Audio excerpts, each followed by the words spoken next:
Khalifa from Saudi Arabia asked more elaboration on the issue of wearing manicures or wearing, in Arabic we call it manakir. And subhanallah, in Arabic, it is the word manakir, which is used for nail polish. It can also be translated into vice and evil in plural. So it's like munkarat or munkar, and it can be the plural of manakir as well. So, but this is beside the point. She says that she has not found any reference in the Quran or in the Sunnah prohibiting nail polish. First of all, the issue of nail polish, I don't believe anyone said that it was mentioned in the Quran or in the Sunnah. But we have guidelines. And one of the guidelines is the hadith of Ibn Umar, may Allah be pleased with him and with his father, where he said that the Prophet ﷺ said in a long hadith, I quote, وَمَنْ تَشَبَّهَ بِقَوْمٍ فَهُ مِنْهُمْ.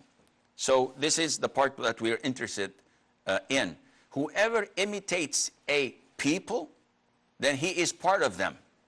From this hadith and many other narrations, for example, when the Prophet ﷺ saw Abdullah ibn Amr ibn al-As, may Allah be pleased with him and with his father, and the hadith is narrated in Sahih Imam Muslim.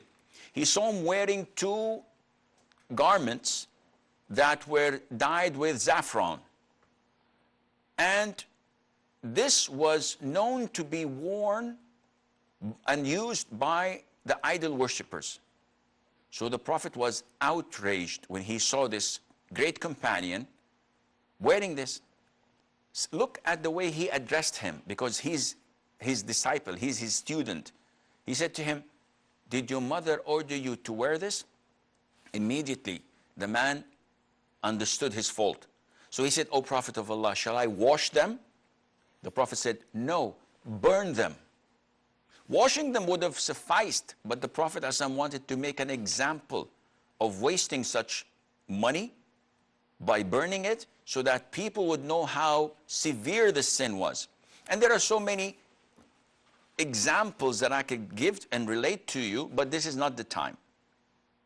If you look at the Sharia as a whole, you will see that the Prophet orders us, alayhi salatu wasalam, in so many incidents to go against the Jews and the Christians and the disbelievers. So in breaking your fast, you have to make it as quick as possible. Go against them. In postponing and delaying your pre-dawn meal as much as possible, which will bring us to Ayat's question. This is also recommended as Sunnah. Growing the beard, to go against the Jews and the Christians and the fire worshippers. So many, this is not a time for that. In essence, we are told to go against them. So at the beginning, Muslim women did not have this costume and this custom in them. So wearing nail polish was not part of their attire. Likewise, if I were to come tomorrow and put on a Texan hat, and I just walk, you know, with a big Texan hat, or a sombrero from Mexico, or if one of the women would wear one of the custom dresses of Japan, for example, the kimono, I think it's called, and she could barely walk with open steps wearing it. And she says, I like the dress. See, listen, this is not permissible because it's imitating the kuffar. So this is a concept where Islam is based on to have your identity and to avoid such conflict, and Allah Azza wa Jal knows best. Rashid from